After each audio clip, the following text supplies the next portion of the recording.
con asuntos que eran desafiantes para ellos y que ellos no sabían. Y como pastor al fin, mi objetivo no era simplemente darle una solución técnico-financiera a la situación, sino analizar las razones personales de por qué esa persona tomó una serie de decisiones que lo condujeron a esa situación. Porque al final, las finanzas son eso, las finanzas son el resultado de nuestras decisiones. Y nuestras decisiones son el resultado de lo que nosotros somos, de la manera en que pensamos, en que vemos la vida.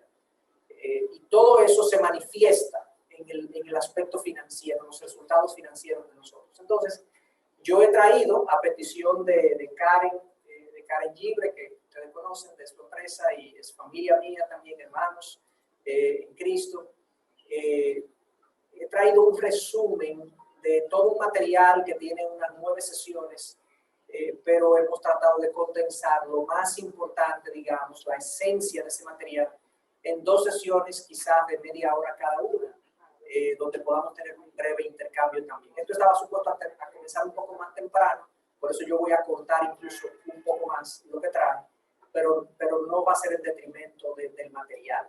Así que, comenzando con algunas de las cosas que producen los malos manejos financieros, yo pondré aquí algunas cosas que yo he visto en mi experiencia, que cuando la gente no se maneja de una manera bíblica, cuando yo digo bíblica, uno puede decir, bueno, eso es para cristianos, o eso es para gente que va a la iglesia, o gente que cree, digamos, de esa manera. Pero en realidad, muchos de los principios financieros que uno ve en cualquier charla de finanzas personales, e incluso en gente, digamos, que está en la banca, que está en el sector financiero, y que aplica principios financieros de inversión, de criterios de cómo manejar los recursos. Cuando uno los analiza, uno puede relacionar todos esos buenos consejos con la Biblia. O sea, de la Biblia emanan las mejores prácticas financieras que yo puedo conocer como profesional. Se los digo conociendo tanto el ámbito financiero como el ámbito bíblico. Entonces, ¿qué pasa cuando una persona no aplica principios bíblicos a sus manejos financieros? En otras palabras, ¿qué pasa cuando una persona decide manejarse de manera imprudente, de manera poco planificada, de manera derrochadora? Todos esos son principios o valores no bíblicos aplicados a las finanzas. Esto es lo que nosotros comenzamos a ver. En primer lugar, yo he sido testigo de división financiera en la familia, producto de malos manejos financieros, de no aplicar principios bíblicos. He visto también falta de transparencia y de confianza. Por ejemplo, con mucha frecuencia he estado aconsejando una pareja, un matrimonio, que están casados, pero cada quien tiene una vida financiera aparte. Entonces, el esposo no confía en su esposa precisamente porque la esposa no le comparte a él su mundo financiero, su vida financiera y su práctica. El esposo tampoco lo hace. Y eso introduce en la pareja una desconfianza. Y esa desconfianza se manifiesta en otras áreas de la vida de la pareja. O sea, estamos hablando de un tema financiero, una falta de transparencia financiera que se manifiesta entonces en una falta de confianza en otros órdenes. Y eso también lo he visto. También hay mucha gente que enfrenta un descontento con el nivel de vida que tiene. Yo diría que esto es una de las cosas más generalizadas. La gente vive hoy en día descontenta por el nivel de vida que tiene. No porque le falta algo, sino porque su nivel aspiracional es en función de lo que él ve en su entorno y no en función de su realidad. Entonces, lo que él ve en su entorno, tanto la publicidad, los medios, las redes sociales y su círculo de relacionados, lo ponen a él a desear una serie de cosas que no se corresponden con su realidad. A él no le falta nada, pero no tiene lo que él desea en función de lo que él ve. Entonces hay mucha gente que vive descontenta. Y ese descontento es el combustible de muchas malas decisiones financieras. Increíblemente. Entonces, he visto también conflictos con el uso. Hay gente que tiene problemas con sus relacionados, con sus amigos, con su familia, porque hay conflictos con el uso. Hay inseguridad también cuando yo soy imprudente a nivel financiero en mi manejo. Yo enfrento inseguridad. Yo he visto muchas familias también donde la esposa, sobre todo se da más en el lado de la esposa, se siente insegura porque el esposo tiende a ser impulsivo e imprudente en su manejo financiero. Y ella dice, óyeme, pero es que como que yo no me siento segura. Aunque se ha dado a la inversa también. Yo he hablado con esposos que dicen que ella no tiene como medida de gasto. Ella gasta y gasta y gasta y después es que tenemos que resolver de otra manera. Entonces eso también se da. He visto también mucha confusión en hijos sobreprovistos, y a esto me refiero que nosotros los padres tenemos la idea, y hay digamos una idea generalizada o bastante común, de que mientras más le damos a nuestros hijos, mejor. Mientras más los acomodamos, mejor. Y realmente eso produce muchos problemas en los hijos, porque cuando un hijo tiene todo lo que sus impulsos desean, literalmente lo que eso produce en él es una confusión de que él se lo merece todo.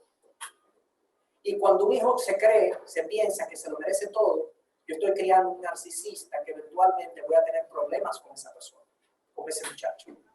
Entonces también hay en este manejo financiero no bíblico, hay también una confusión que se produce en los hijos. Hay un descuido, mucha gente descuida a su familia por ganar más.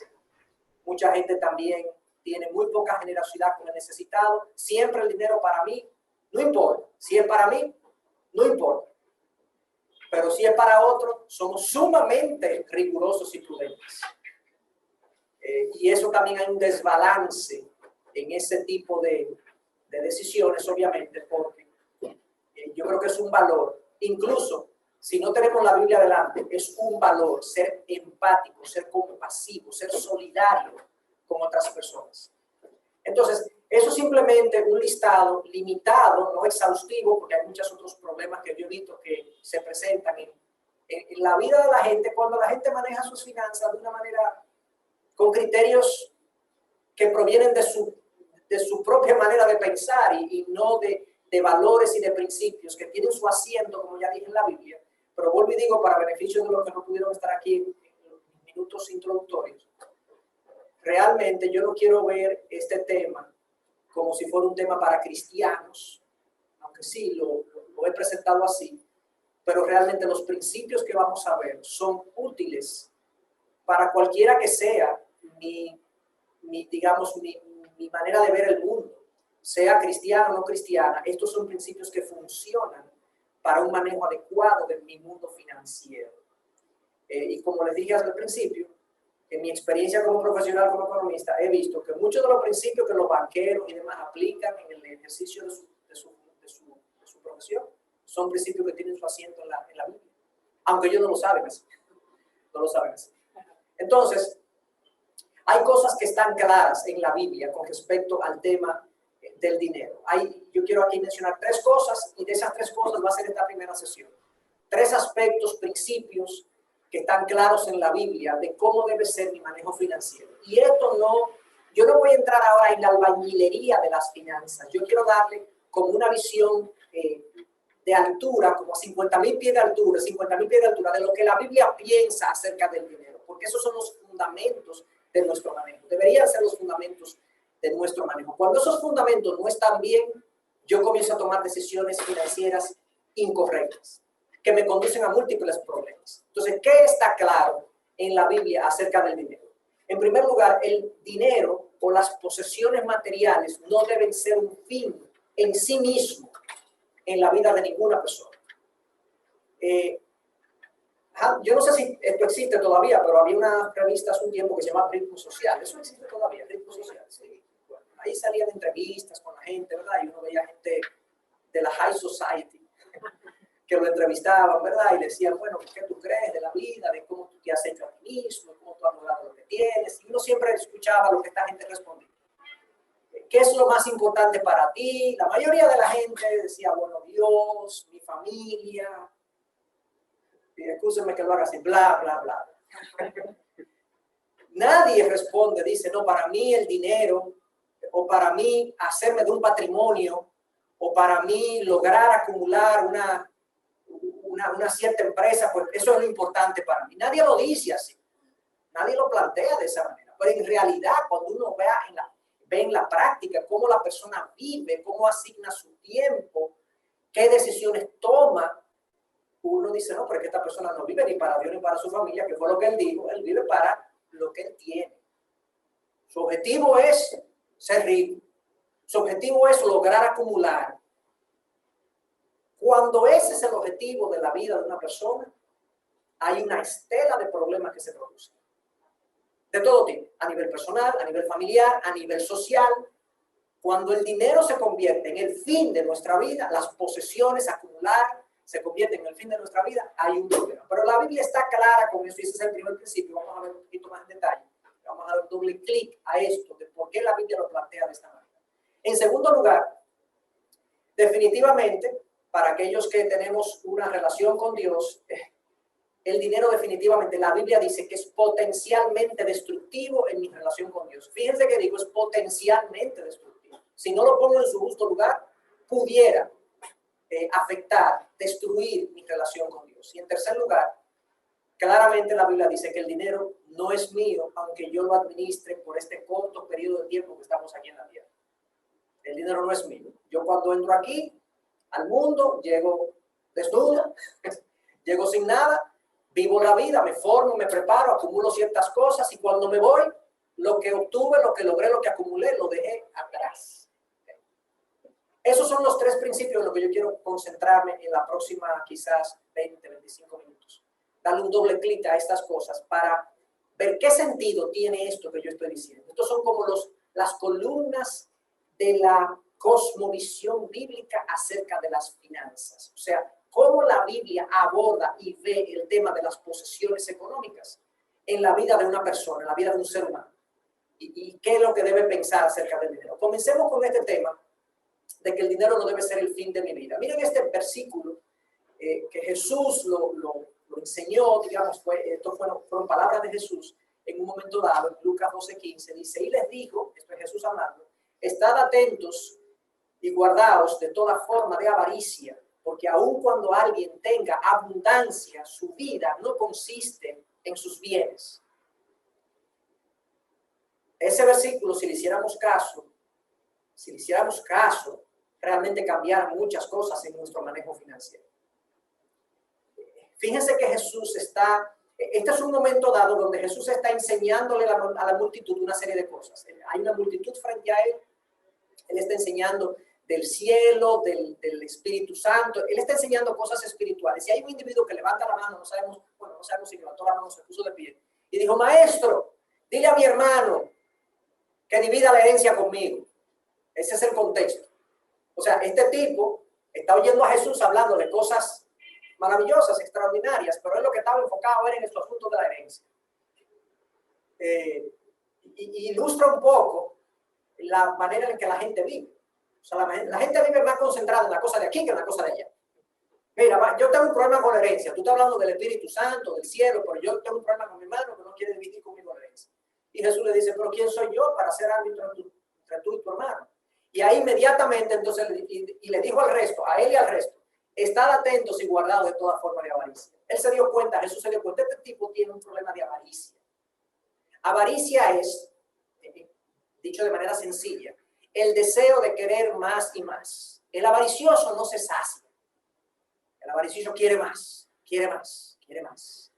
Más de lo que tiene, más nuevo, más vistoso, lo que sea, pero más de lo que tiene, de lo que posee. Y fíjense que él dice, estad atentos y guardados de toda forma de avaricia. Ahí hay una enseñanza escondida, digamos, pero está a la vista. Estad atentos y guardados, estad atentos, estén pendientes, porque este deseo de tener más y más es tan sutil en la mente y en el corazón del ser humano. Nosotros sin darnos cuenta, nos convertimos en gente avariciosa. Es gente que lo que quiere es más. Y que cuando no tiene más, entonces se irrita y se siente descontento e insatisfecho. Constantemente estamos en esa actitud de no me gusta el carro en el que ando, no me gusta la ropa que uso, no me gusta el apartamento donde vivo, la casa donde vivo, no me gusta lo que tengo, no me gustan los viajes que hago, no me gustan las vacaciones que disfruto, ¿no? Como que yo quiero más, yo quisiera tener lo que el otro tiene, yo quisiera traer el vehículo que el otro disfruta. Yo quisiera, pero es sutil. Llega un nuevo celular y es como una compulsión, una cosa, y cuando es que ya llegó y la gente haciendo fila, y uno dice, bueno, yo no estoy ahí. Estemos atentos, porque es sutil este asunto. Es sutil. Estén atentos y guardaos, cuídense. Literalmente, que el original dice, levanten la guardia contra toda forma de avaricia, contra este deseo natural y humano de querer más y más y más y más. Entonces Jesús dice la razón. ¿Por qué yo les digo que se cuiden de ese deseo? De querer más y más. Porque aun cuando alguien tenga abundancia, su vida no consiste en sus bienes. Que es una enseñanza liberadora. Jesús dice, con la perspectiva que solo Él tiene, siendo Dios hecho hombre, dice, oigan, déjenme darle un dato. Aunque tú tengas abundancia, tú no te vas a sentir lleno por eso. Eso es liberador. Me han dicho que la vida no está ahí. Aunque alguien tenga abundancia de bienes, ahí no está la vida. Tú puedes tener mucho y sentirte insatisfecho y no pleno, y puedes tener poco y sentirte satisfecho y pleno, porque la vida no está en los bienes que uno tiene. Volviendo al ritmo social, por eso es que la gente no responde, dice que no, yo lo que quiero es acumular, no, la gente no responde, porque la gente sabe en el fondo que la vida no te lo viene. Pero es que es bueno, es que los bienes nos dan cosas buenas, es que tener mucho es bueno, es cómodo, ¿entiendes? Es placentero. Sí, pero hay otros placeres más profundos y más significativos que no se disfrutan con las posesiones. ¿Qué valor yo le doy a una relación transparente, confiada y tierna con mi pareja y con mi cónyuge? Ponle un número a eso. ¿Qué valor yo le doy a una relación cercana, íntima, entre yo y mis hijos? ¿Qué valor usted le da? O con sus padres. ¿Qué valor yo le doy a que yo puedo estar contento sin tener tanto? Eso no tiene valor, como dice Mastercard. Eso no tiene valor, para todo lo demás Mastercard. Para lo que tiene valor Mastercard, pero para lo que no tiene valor, eso no tiene valor, eso es incalculable el valor que eso tiene. Pero nosotros vivimos muy pendientes de esto del tener, porque asociamos que la vida y la plenitud de la vida está en tener. Y como nosotros creemos eso, perseguimos el tener y el tener y el tener y el tener. Pero si nosotros creyéramos realmente esta declaración de Jesús, la vida no consiste en eso. Realmente viviéramos menos atentos a lo que este mundo nos pueda proveer. Eso no significa que yo no trabaje duro, que yo no sea un buen profesional. No, yo soy partidario de ser un excelente profesional, pero no lo soy para tener más. Yo lo soy porque quiero ser bueno, porque quiero hacer una diferencia en mi entorno, porque quiero traerle honra al Dios que me salvó. Por eso yo quiero ser el profesional que soy. Y en consecuencia, cuando soy un buen profesional tratando de buscar esas cosas, pues las finanzas vienen. Y sí, al buen trabajador se le remunera bien. Punto suspensivo. Entonces, el dinero no debe ser... Yo voy al baño. El dinero en la Biblia está claro, no debe ser el fin de mi vida. Fíjense también, ya yo más o menos dije todo lo que quería decir, pero miren este otro versículo. Porque la raíz de todos los males es el amor al dinero, por el cual, codiciándolo algunos, se extraviaron de la fe y se torturaron con muchos dolores. Fíjense que no es el dinero el problema es amar el dinero. O sea, en pocas palabras, cuando yo tengo una relación afectiva con el dinero, cuando yo amo el dinero, cuando yo lo deseo, cuando emocionalmente no tenerlo me afecta, ese amor, ese afecto emocional por el dinero sí es un instrumento, está ahí, pero si no lo tengo, no es que la vida se ha acabado. Y si lo tengo, no es que yo he logrado el éxito. Qué confundida está la generación en la que nosotros vivimos. Digamos, a través de la historia ha sido así, pero yo creo que esta generación es particularmente materialista. Que la gente piensa que si tiene, ha logrado el éxito. La gente asocia el éxito al dinero que tiene. Entonces, dice ahí que codiciándolo algunos, queriéndolo algunos, pues se extraviaron de la fe y se torturaron con muchos dolores. Miren esta cita que concluye, digamos, este primer punto. El dinero en realidad es una de las posesiones menos satisfactorias. Indudablemente quita algunas ansiedades, pero introduce tantas como quita.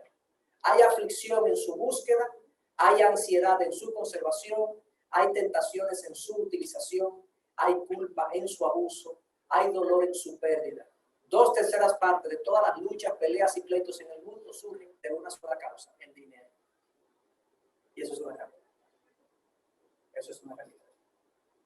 Entonces, esa es la perspectiva bíblica. Sí, el dinero tú lo puedes conseguir siendo bueno en lo que haces y demás, pero que no sea el fin de tu vida.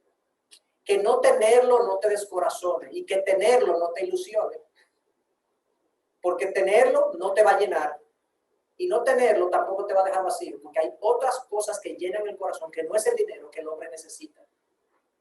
Sí. Una pregunta, usualmente, es difícil que la persona reconozca, mira, definitivamente si yo amo el dinero. Eso es muy difícil. Sí. Ahora, todos sabemos que hablamos con nosotros mismos y si nos hacemos una introspección, ¿cómo yo me puedo dar cuenta de esas, de ciertas lucecitas que me van dando? Karen, cuidado que estás amando el dinero. Sí. O sea, ¿qué cositas? Porque no es difícil, muy difícil. Que bueno, hay algunas preguntas que yo me puedo hacer. Por ejemplo, si yo noto en mí una actitud frecuente de descontento con lo que yo tengo, eso puede indicar que yo estoy amando el dinero. Que no tengo lo que quiero y con frecuencia me veo en una actitud de descontento, de insatisfacción. Eso es una cosa. Otra forma puede ser, bueno, cuando yo estoy dispuesto a mentir o a pecar de alguna manera, a fallar moralmente hablando de alguna manera por tener más dinero. Cuando yo, por ejemplo, voy a un negocio y me dicen, mira, eso te cuesta 1,000 pesos, pero si lo pagas en efectivo te vale 860. ¿Qué ustedes creen que es eso? Es evasión. O sea, lo que me acaban de proponer es, di una mentira. O sea, eso es moralmente condenable, aunque tú no seas cristiano. Di una mentira para ahorrarte 140 pesos. Así está bien, mira. Mira, qué bien yo ando con ese efectivo. Acabé de decir, yo amo más el dinero que el principio. Entonces, eso es otra indicación. Otra pregunta puede ser, bueno, ¿qué tan dispuesto he estado yo en mi vida a afectar relaciones por dinero? Relaciones personales, con mi familia, con mis amigos, porque fulano me pidió 5,000 pesos prestados y no me lo ha pagado y me dice que no me lo puede pagar. No, pero cruz raya, olvídate de ese tipo ya, porque olvídate, si se equivocó conmigo ahí. Señores, todo el mundo pasa por una mala racha. Es posible que el individuo sea un irresponsable, pero ese es el pecado imperdonable para tú romper una relación y tú jamás ver a una persona porque te debió 5,000 pesos. Realmente hay preguntas de esa naturaleza. ¿Qué estoy yo dispuesto a hacer para conservar dinero? Si estoy dispuesto a moralmente fallar, a afectar una relación, me siento descontento con frecuencia, irritable porque no tengo lo que quiero, ¿no?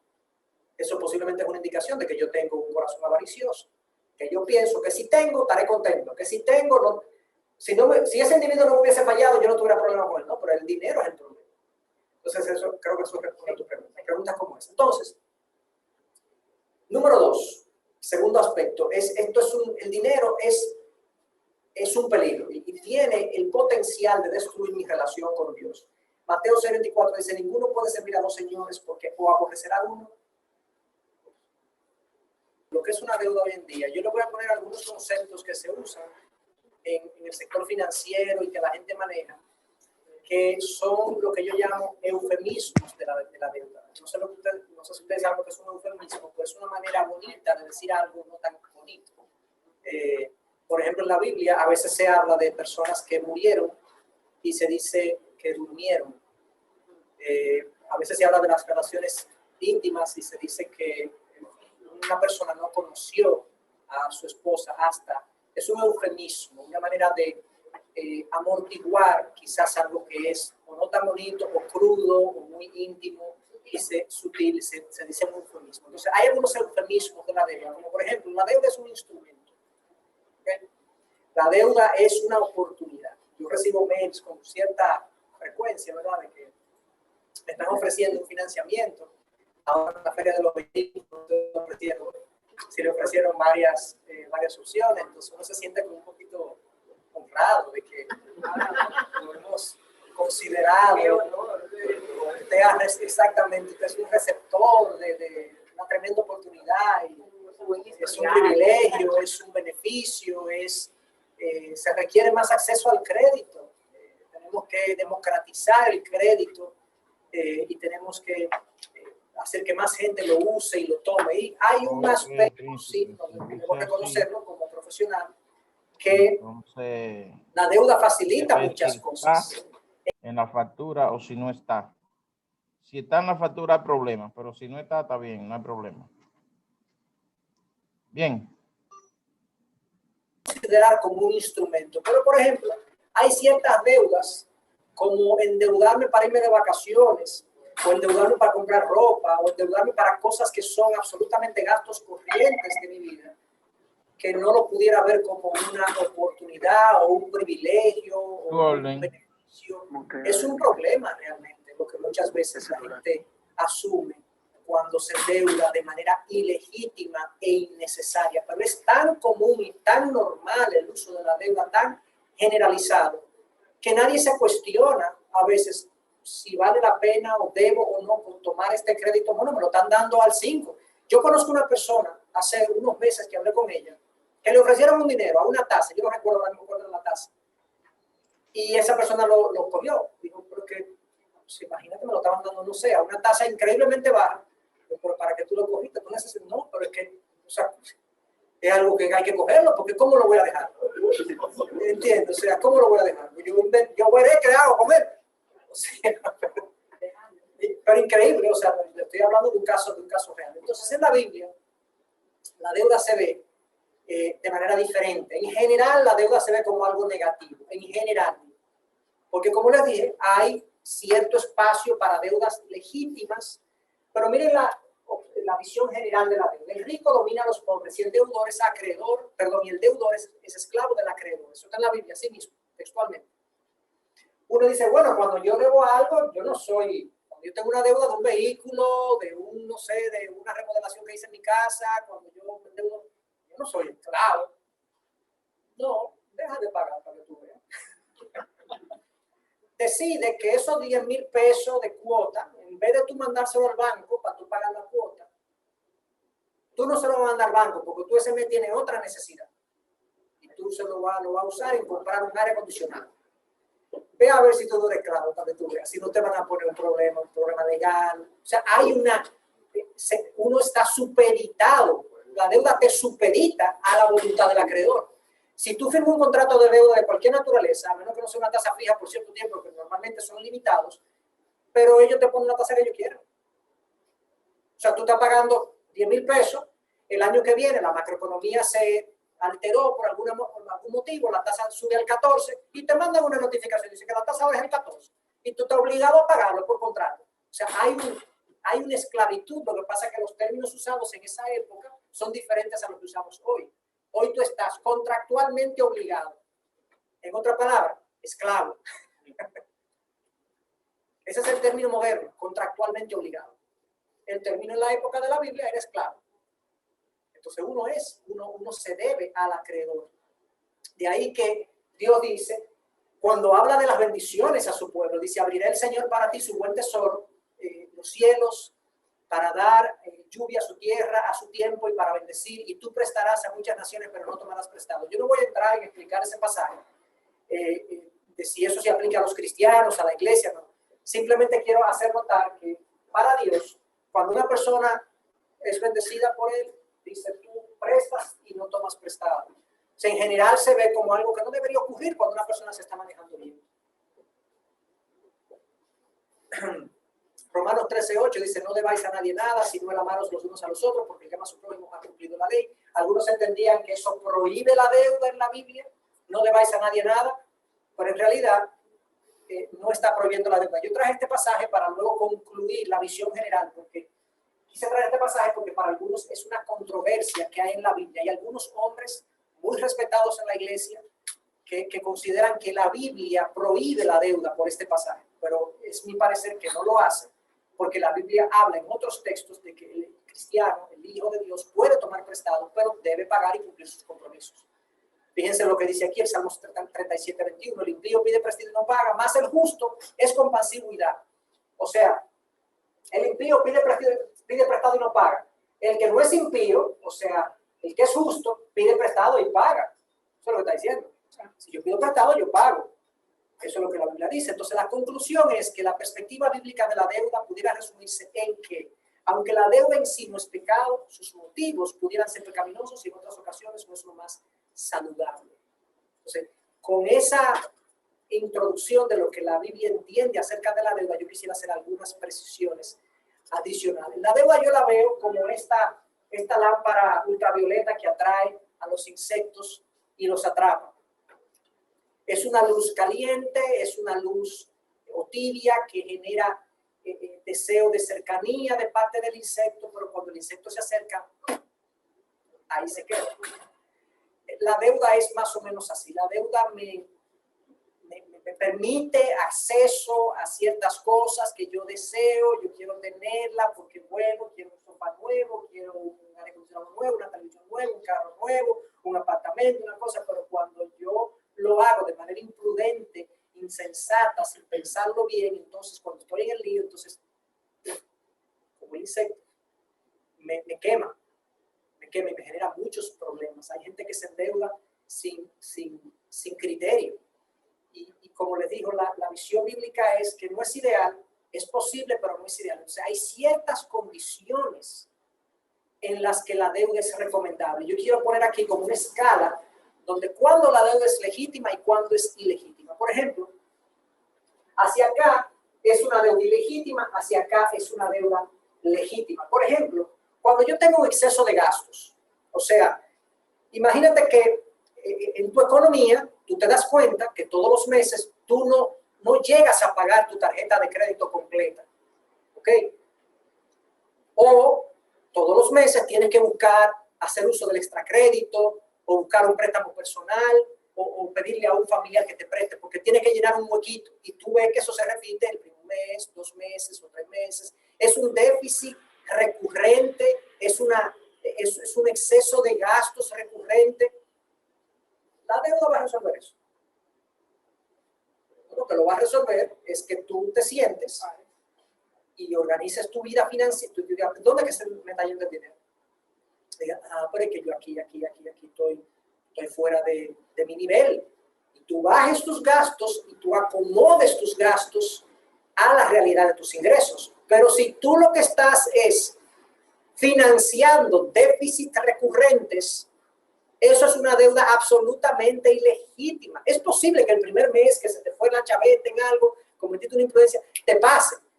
Pero ya el segundo mes o el tercer mes que vuelve el déficit a aparecer y vuelve el déficit recurrente, tú puedes decir, bueno, yo no voy a seguir financiando con deuda, voy a seguir cogiendo que prestaba a la gente, porque no se va a resolver, lo que se va es a infectar. Es como una herida que tú no le das el tratamiento apropiado, no le pones el antibiótico, lo que se va a hacer es que se va a infectar. Entonces, una deuda para gastos corrientes de la casa es una deuda ilegítima. Una deuda, y ahí, digamos, extrapolo y lo llevo un poquito más allá, una deuda para gastarlo en algo que no me genere un retorno o que no me obtenga un activo en mi favor, es una deuda ilegítima. Si yo tomo una deuda y me voy de vacaciones, ¿ok? Y duro 12 meses pagando las vacaciones de 4 días o de una semana, ¿ustedes creen que eso es realmente que hace sentido? ¿No sería mejor yo ahorrar por 12 meses y irme de vacaciones que irme de vacaciones y pagar por 12 meses? O pero si en esos 12 meses yo pierdo mi empleo, me quedé con una deuda de una vacación. Porque no es lo mismo que tú compres una casa o un apartamento o un vehículo, que tú el vehículo lo sigues usando, la casa tú lo sigues usando, tú lo necesitas realmente. Hay un activo a tu favor y entonces tú vas a seguir pagando el activo, pero el activo está a tu disposición y a tu servicio todavía. Pero una cosa que se fue iba a decir que Cuba Libre, pero no Cuba Libre, en piña colada y hamburguesa y pizza. Y ahora tú tienes 12 meses pagando. Bueno, a los que les gusta el Cuba Libre también. Yo lo hago por libre. Y es que no me gusta, desde chiquito no me gusta la bebida alcohólica, pero el que le guste. Con miente. Entonces, exceso de gastos. Si nosotros evaluamos que es un exceso de gastos, es una deuda ilegítima. La pregunta es, bueno, ¿qué hago con este déficit? No, trata de no financiarlo. Acomoda tu presupuesto, organiza tu vida, pero trata de no financiarlo, porque si no creces en disciplina personal para adecuar tu vida financiera, tus gastos a tu realidad económica, esto va a ser un problema recurrente una y otra vez. Luego están las compras significativas. Fíjense que están en la dirección de la legitimidad. Las compras significativas como un carro, una casa. Bueno, la mayoría de nosotros, si no tomamos una deuda, no nos compraríamos nunca una casa y un carro. Esa es la realidad. Porque un carrito chiquito vale $1 millón en este país, ¿verdad? Entonces, ¿cuándo puedo yo juntar $1 millón? Bueno, me va a costar 3 años, 5 años. Entonces, pero yo necesito el vehículo que me va a dar un servicio. Entonces, hay cierta legitimidad. ¿Cuándo no es legítimo endeudarme para un vehículo? Bueno, la deuda para un vehículo, para una familia, es una necesidad. Ahora, ¿cuál es el vehículo que tú te vas a comprar? Ahí es que está el quid del asunto. El quid del asunto. Tú te puedes comprar un vehículo de $20,000 o uno de $35,000. Tú te puedes comprar un vehículo que la cuota a pagar represente un 20% de tu presupuesto de ingresos, o un 30% de tu presupuesto de ingresos. ¿Qué tanta presión tú le vas a poner a tu presupuesto por la deuda? Entonces hay mucha gente que compra para el otro, porque es el vehículo que se compró fulano o sutano, o no solamente compra para el otro, sino que compra con el corazón. Es que a mí me gusta ese carro. A mí me gusta ese carro. Entonces le dice a la mujer, ¿qué tú crees? Y entonces la esposa dice, bueno, pero que nosotros no necesitamos ese vehículo. Entonces él comienza a venderle el carro a la esposa.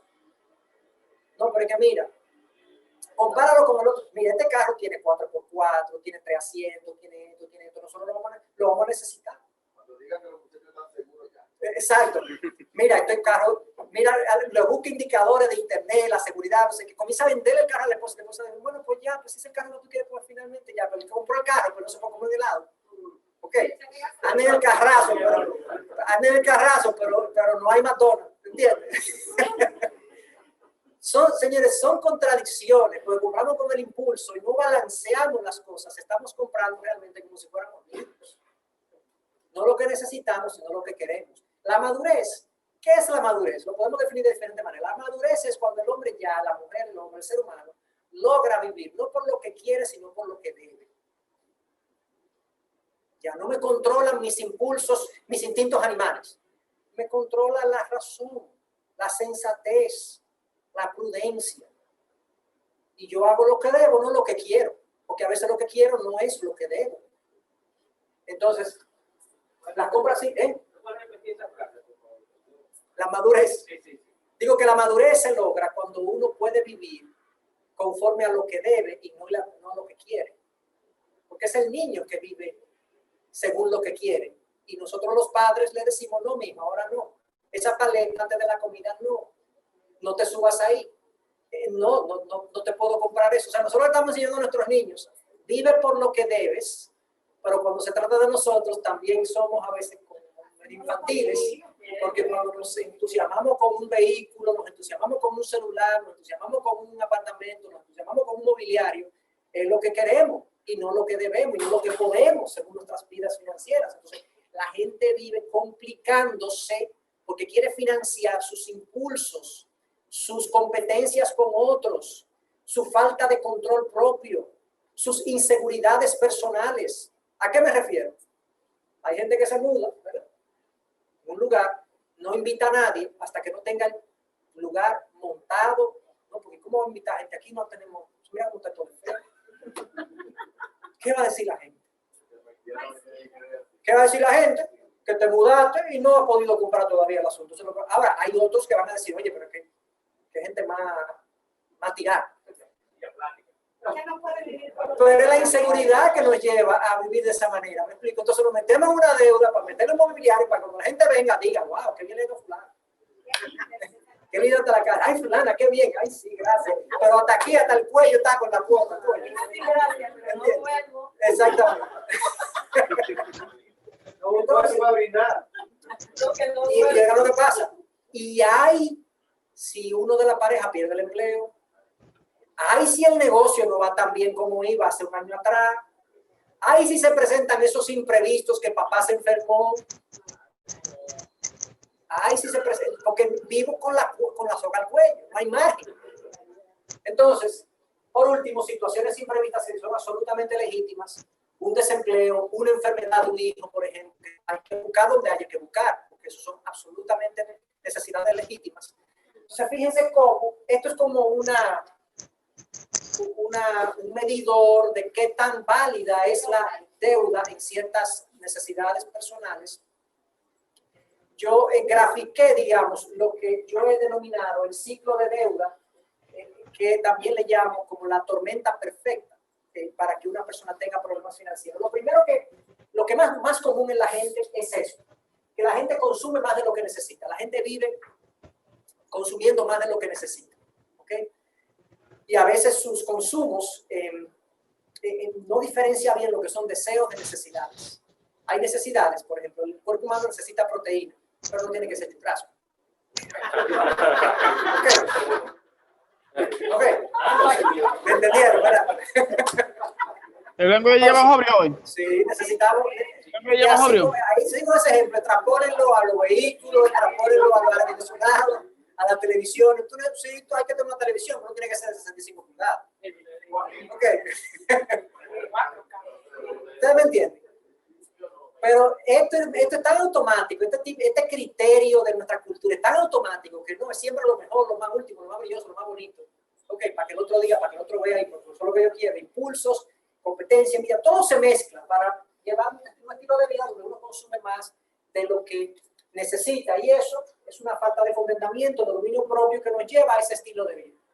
Luego, en ese escenario, además de que consumimos en nuestros gastos regulares más de lo que realmente necesitamos, también compramos cosas, vehículos, viviendas, mobiliario, por encima de nuestro nivel. Fíjense que yo lo separo del consumo, porque esto es el consumo mensual, ¿verdad? Lo que uno come, hace, los entretenimientos que uno paga, ok, dónde va, pero esto es ya la casa, el vehículo, las cosas ya significativas. También compramos por encima de nuestro nivel. Y eso pone mucha presión a las finanzas de la gente. Y esto básicamente está gobernado, fíjense, gobernado por una falta de contentamiento, de dominio propio, esto gobernado por avaricia, orgullo, ostentación y falta de identidad, porque la gente cree que si tiene un vehículo de cierta marca o vive en un sitio de cierta categoría, eso lo va a colocar a él en una posición frente a los demás que su identidad está ahí. Yo valgo por lo que tengo, por lo que puedo proyectar, yo. No nos damos cuenta muchas veces de esas cosas, pero es así. Cuando nos vamos al fondo, es así. Entonces, ¿qué pasa? En este cuadro, no tenemos entonces recursos para manejar los imprevistos. Nos quedamos aquí. Y es una vida menos sabia que la de la hormiga. ¿Y por qué yo pongo el ejemplo de la hormiga? Porque la Biblia, el versículo que más directamente habla de incentivar el ahorro, en la Biblia toma el ejemplo de la hormiga. Y óiganlo, es un poco humillante, pero da un poco de risa que Dios use la hormiga para darnos un ejemplo de vida a nosotros, los seres humanos. Yo creo que nos está poniendo un poco en el ridículo, de qué tan ridículo nos vemos nosotros cuando nosotros no somos sabios como la hormiga. Se mira la hormiga que prepara su alimento en verano para comer en invierno. Y nosotros no hacemos eso. Se anticipa, prevé, déjame guardar. Exactamente. Entonces, en ese escenario, ese para mí la tormenta perfecta. Consumiendo más de lo que necesitamos, viviendo por encima de nuestro nivel. Nos quedamos sin dinero y ahora viene la enfermedad, ahora viene el desempleo, ahora viene que el negocio, la competencia que tenemos, pues nos hizo mella en el negocio. Nos quedamos en lo que teníamos y ahora tenemos un problema mayor. No hay fondo de emergencia. Este es un ciclo dominado por una falta de piedad o virtud en el carácter de la persona que vive contrario a los principios de la palabra de Dios.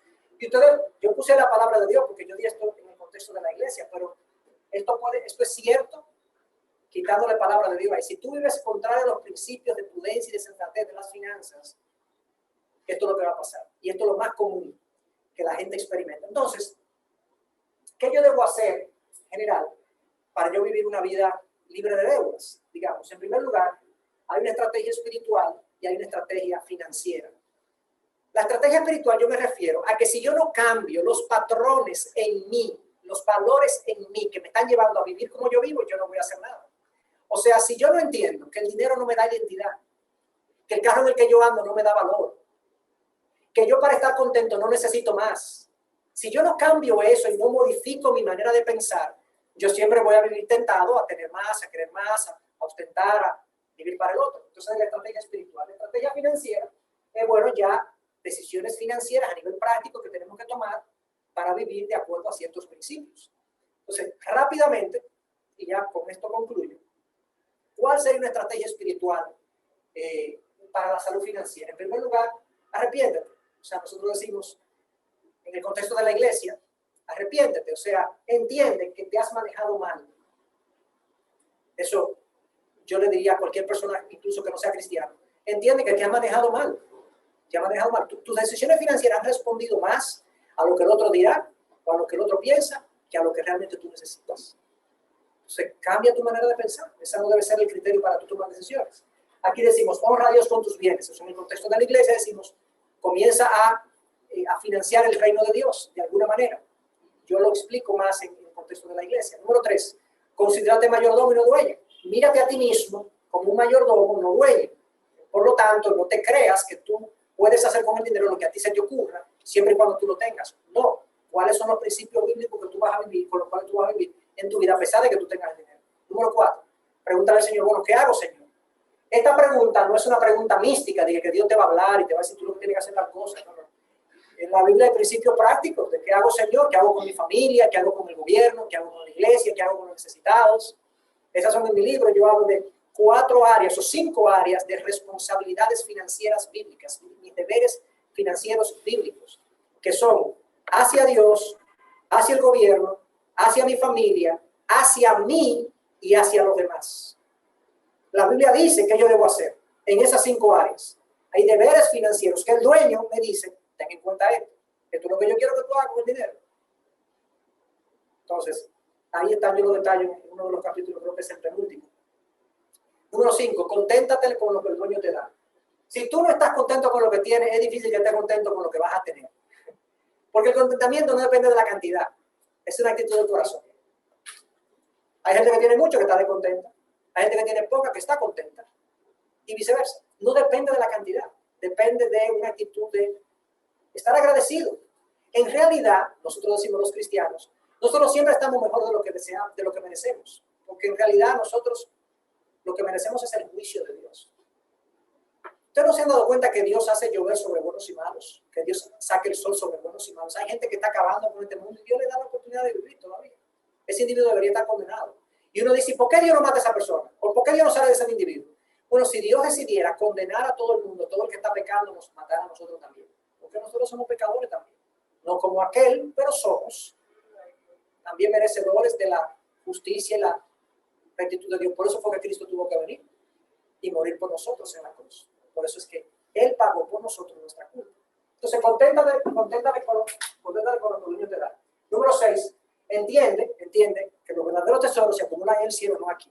Esa es la estrategia espiritual. Si yo entiendo esas cosas, yo voy a tener una actitud diferente hacia mi manejo financiero. Si yo entiendo esas cosas. Ahora, vamos a la parte práctica. ¿Cómo yo vivo y aplico estas cosas? En primer lugar, a nivel práctico, en el contexto de la iglesia decimos, honra a Dios con tus bienes, comprométete a financiar la obra de Dios en la tierra, porque eso es parte de nuestro propósito aquí. Número 2, gasta menos de lo que ganas.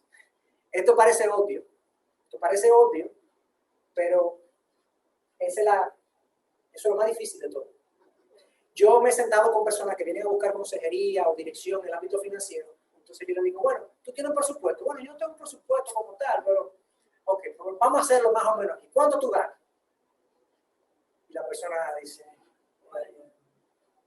comienza como a ver como en el techo.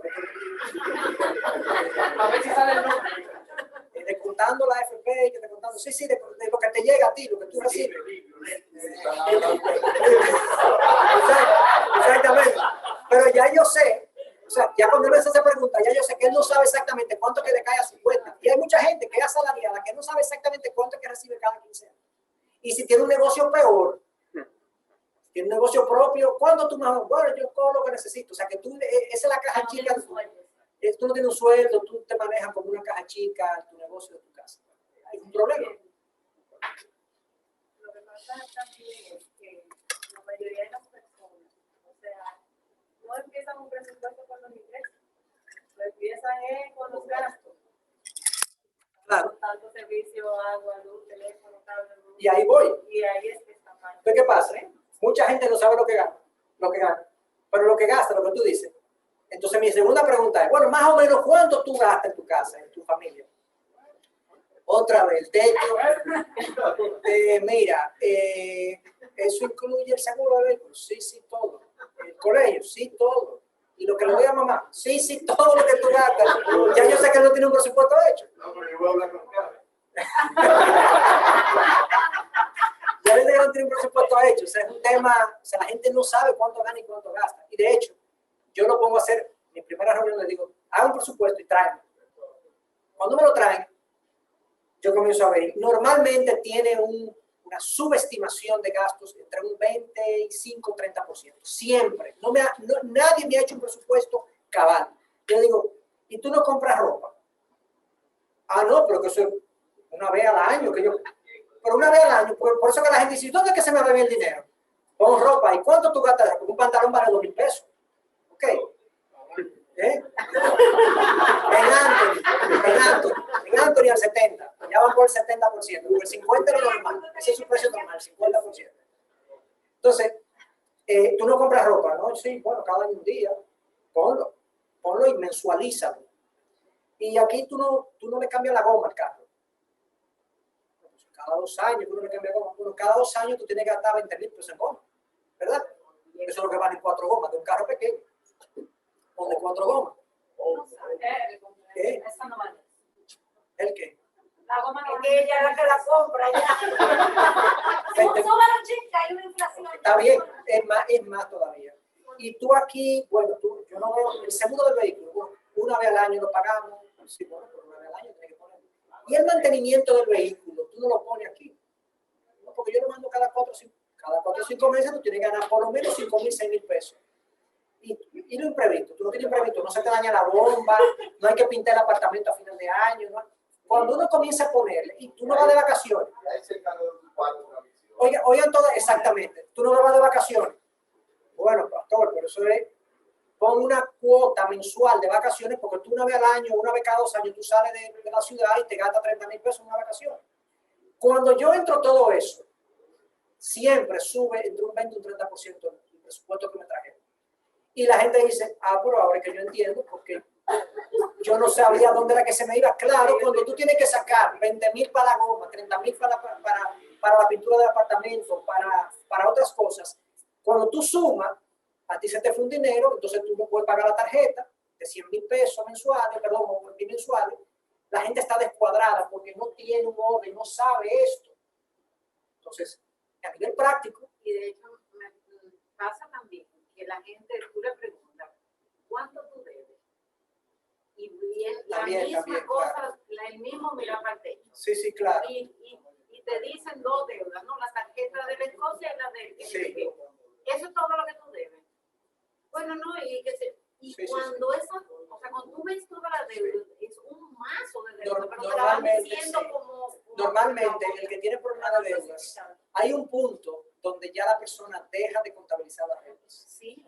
Es una ignorancia intencional. Yo no quiero ni saber. Yo no quiero ni averiguar ni sumar, porque yo le he ido cogiendo allí, cogiendo aquí, y ya yo sé que voy lejos, pero no sé exactamente. Entonces, esto implica presupuestar, hay que presupuestar definitivamente. Yo entiendo que si una pareja debe hacerse en pareja. Yo no creo, nunca he visto un buen manejo de una pareja que se maneje de manera paralela. O sea, cuando el hombre dice, yo manejo mi finanza por mi lado y la mujer maneja su finanza por su lado, normalmente las finanzas de la casa no están bien. Normalmente, no digo que yo no haya casos, pero yo soy partidario de un presupuesto conjunto. Ya ahí vendrían preguntas complejas de que, bueno, la esposa a veces dice, pero es que mi esposo es muy disciplinado, ¿qué hago con él? Porque él a veces yo le pongo el dinero y entonces lo gasta en otra cosa. Ya esos son asuntos que hay que ajustar, pero como principio general, lo ideal es que una pareja se maneje de manera conjunta. Nuestra visión cristiana es que el matrimonio es una unión en una sola carne y eso implica las finanzas. Entonces, hay gente que puede pensar diferente, pero en mi experiencia nunca le va bien a la pareja que, no, yo pago esto y tú pagas esto. Entonces, la mujer hace con el sobrante lo que ella entiende y el hombre hace con el sobrante lo que ella entiende. ¿Y qué matrimonio es ese? Perdóname si alguno se siente aludido, pero a la luz de la Biblia no está funcionando como debería funcionar. Hay otros problemas que se generan por eso. Ahorro con intención, no lo que sobra. Si tú te pones a ahorrar por lo que sobra, bueno, yo voy a ahorrar, déjame ver cuánto me queda. Nunca hay. Tiene que ser arriba. La partida de ahorro tiene que ser, yo voy a ahorrar 2,000, 3,000, 4,000, 5,000 pesos mensuales. Ese es mi objetivo. Porque si tú esperas que quede, no va a quedar nunca. Exactamente. Entonces, el ahorro residual no funciona. El ahorro intencional es lo que funciona. Donde tú saques abajo, bueno, para ahorrar tanto, tengo que dejar de ir al cine, tengo que dejar de cenar afuera, tengo que cortar la comida, tengo que comer pollo de churrasco. Y ahí me ajusto y ahí logro lo que yo me propuse ahorrar. Pongo una aduana en tus compras, ya vamos a ver lo que es eso, ya con eso yo termino. ¿Te acuerdas de la aduana hace unos años atrás? Que uno venía y entonces uno venía nervioso porque uno nunca sabía si iba a dejar pasar el chocolate, la cosa, el radio. Siempre había un problema, porque había un chequeo, pues uno tiene que chequear lo que uno compra. Prohibido pagar con intereses, pagar intereses, o sea, a menos que no sea una deuda legítima, no pagues intereses. Propóntelo, o sea, no voy a pagar intereses si no es una deuda que yo realmente necesito.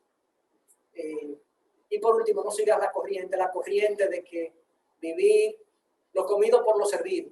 La gente vive gastando lo que recibe. Y alguien me hacía una pregunta hace unos minutos de que, ¿qué es lo que pasa? Que si yo tengo 100 y vivo con 100 y me suben a 150, ahora no vivo con 150.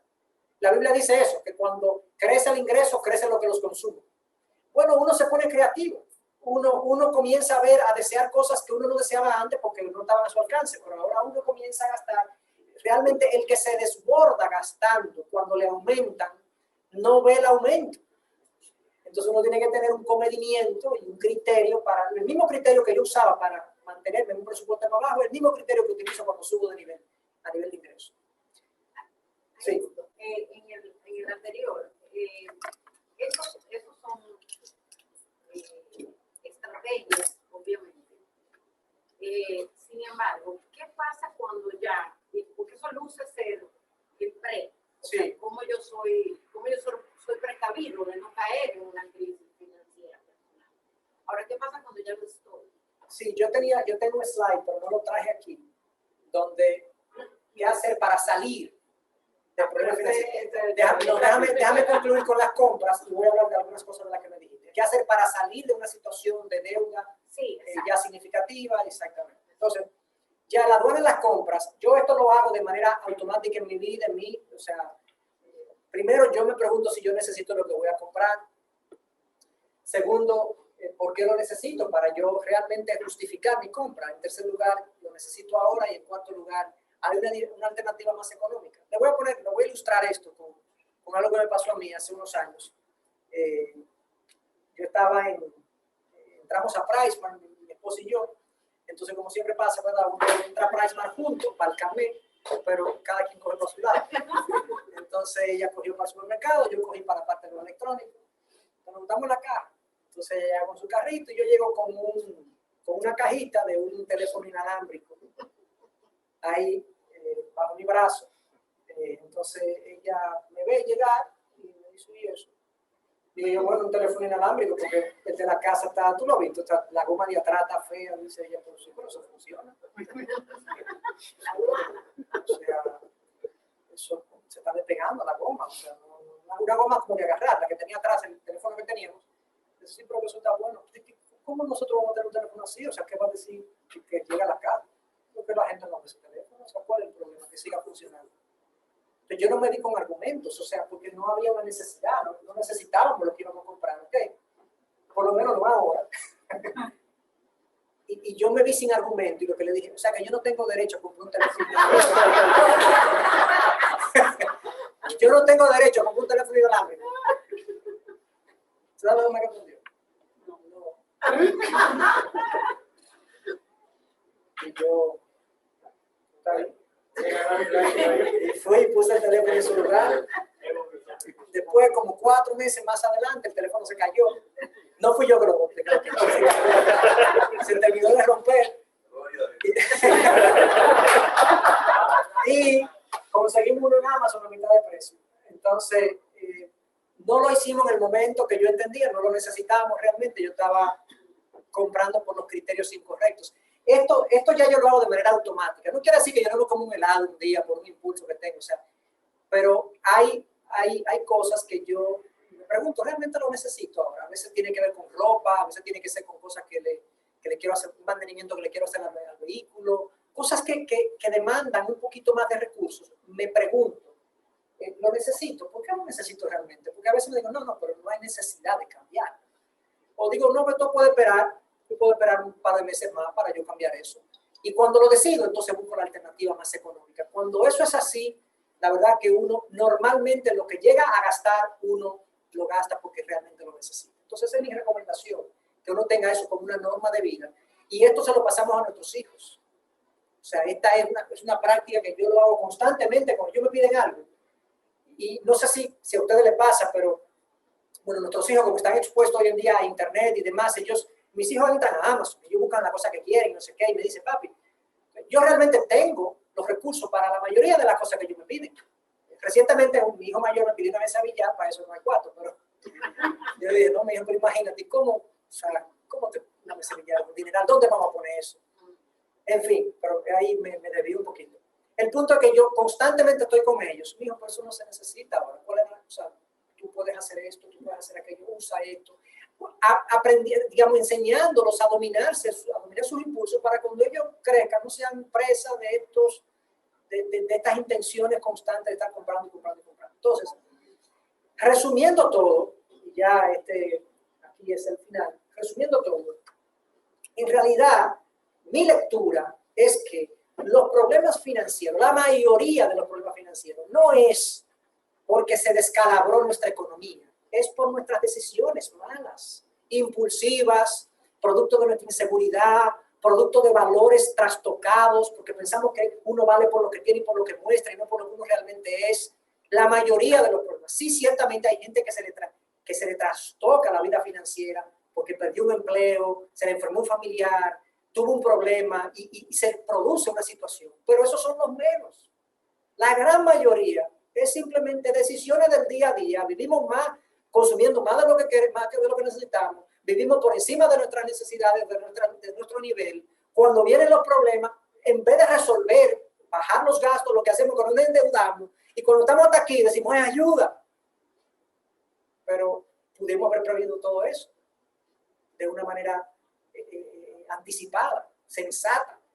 Entonces ese es mi mensaje final, de que realmente seamos más reflexivos con nuestro manejo financiero y que seamos humildes. Cuando hayamos cometido errores, digamos, no, mira, yo me equivoqué, eso yo no lo debí comprar. Yo tengo recientemente, conversé con un amigo que compró un vehículo hace como un año y me dijo, mira, Chacho, te lo digo, él me preguntó antes de comprarlo, yo le dije, mira, ese vehículo yo creo que está por encima de tu nivel, le dije todas mis explicaciones, pero él se lo compró finalmente. Y me dijo hace unos meses, eso fue un error comprar ese carro. Él no tiene un problema ahora mismo, pero realmente él dice, yo no lo necesitaba y gasté más dinero del que debí. Exactamente. Él no tiene un problema ahora mismo, él lo pudo pagar, pero él se da cuenta que pudo emplear ese dinero en otra cosa que hubiese sido más útil, más balanceado. Entonces, sí, cuando cometemos errores, reconozcamos, hablemos con otra pareja, frecuentemente de estas cosas, y llevemos una vida, digamos, de convenimiento, sabiendo siempre que el dinero no nos llena y que Dios es el dueño. Así que, tú preguntaste lo otro. Bueno, cuando nosotros tenemos, déjame ver si lo encuentro por aquí. Ahora no está ahí, porque es una computadora, pero básicamente cuando uno tiene un problema de situación financiera ya crítica, de deudas y demás, déjame ver si me acuerdo de las cosas que recomiendo de manera ordenada. En primer lugar, hay que hacer un presupuesto de las deudas. como tú dices, mucha gente cuando tiene problemas de deuda no sabe exactamente cuánto debe. Y ese presupuesto debe incluir cuánto debo, a qué plazo lo debo y a qué tasa lo debo. Porque dependiendo de la tasa, luego cuando yo comience a pagar, yo debería pagar las deudas más caras, ¿okay? Las más costosas normalmente son las de tarjeta de crédito. Entonces, yo hago un listado de deudas y veo cuál es la condición de plazo y tasa.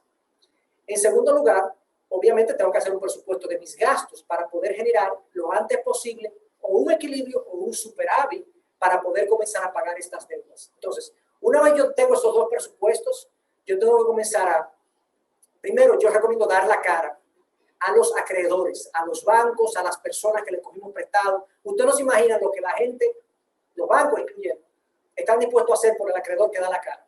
Que no hay que estarlo buscando. Mira, yo tengo un problema, yo no he podido pagar, y te buscan la vuelta, y te bajan intereses, y te quitan mora, y muchísimas cosas. Entonces, cuando ya se trata de pagar, yo usualmente comienzo por las deudas o más caras o más pequeñas. Oigan lo que pasa. Oigan este caso. Una persona que tiene 3 tarjetas de crédito sobregiradas, ok, debe aquí 50,000 pesos, debe aquí 70,000 pesos, debe aquí 80,000 pesos, ok. No la puede pagar ninguna, ok. Entonces lo que hace es que paga el mínimo en las 3. Pero lo que pasa es que el mínimo es intereses solamente. Yo estoy pagando solamente los intereses, por lo tanto las deudas no están bajando. Entonces es preferible que yo diga todo lo que tengo lo voy a meter en una sola para poder pagarla, aunque las otras me sigan creciendo. ¿Me explico? Pago los mínimos o pago, la dejo un poquito en mora y luego pago el mínimo hasta que yo pueda bajar una y luego paso a la otra que pueda pagar. Pero si pago mínimos no estoy pagando amortización, no estoy pagando capital. Y bajar y quizá cancelarla. Claro, bueno, yo hablo de una cirugía plástica, sobre todo a aquellos que no se pueden controlar con las tarjetas. Yo les recomiendo que le soliciten al banco una disminución de sus límites. Entonces, en vez de yo tener un límite de 200,000 pesos, si yo gano 70, 80,000 pesos, ¿qué hago yo con un límite de? Okay, yo no puedo pagar 200,000 pesos si me llega de 200,000 pesos. Entonces, lo que yo les recomiendo es que tengan un límite más cerca a su nivel de ingreso para que no haya un desborde. Sobre todo aquella gente que no se puede controlar. Yo tengo límites que exceden mi nivel de ingreso, pero gracias al Señor no he tenido nunca un problema de tarjeta de crédito. Entonces, hay gente que necesita un límite. Entonces, yo les recomiendo también eso. Entonces, yo diría, hagan un presupuesto de deudas y ingresos, comiencen a bajar los gastos en la medida de las posibilidades, comiencen a pagar las deudas o más caras o las que puedan pagar completas para salir de ellas, ¿ok? Busquen alternativas de ingresos también, sean creativos en qué alternativas de ingresos de negocio.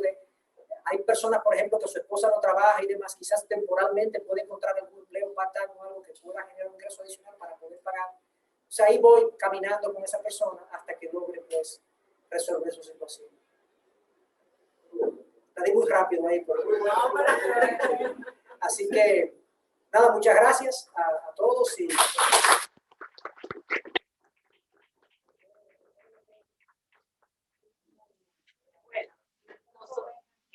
Nosotros agradecerte realmente. Sabemos que tenías la agenda muy complicada y que nos haya sacado un espacio. Realmente, don Raúl fue el de la iniciativa, a quien agradezco porque realmente contamos con su preocupación constante por cada uno de nosotros. Y yo creo que es un privilegio que tenemos de que él se preocupa por nosotros en todo sentido, tanto familiar y personal y demás.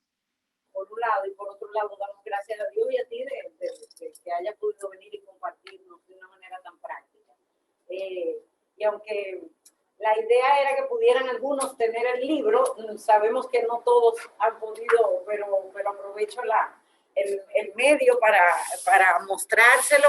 Es un libro con un menú maravilloso, o sea que a aquellos que les interese profundizar, pues nos pueden contactar y está a la venta. Y pues... Yo le iba a decir, ahí en ese libro hay mucho más detalle de todo lo que hablé. Al final hay un apéndice que es un instructivo para hacer un presupuesto. Habla de inversiones, un apéndice que habla de inversiones también. Habla de esto, de cómo salir de la situación con más detalle. Y tiene otros capítulos que yo no abordé aquí porque no me da el tiempo, pero... creo que ha sido escrito de una manera muy didáctica. En realidad, yo no vengo aquí para vender libros. Eso fue una dinámica que Karen me llamó, me dijo, mira, queremos darle a la gente este material que puede ser de utilidad. Y ella me preguntó, ¿el libro está aquí, no está aquí? Y yo, bueno, sí, el libro llegó recientemente. O sea, que el hecho de que se venda el libro no es mi objetivo final, sino que estas enseñanzas y estos principios puedan ser aplicados a la vida de la gente, que yo sé que va a ser de beneficio.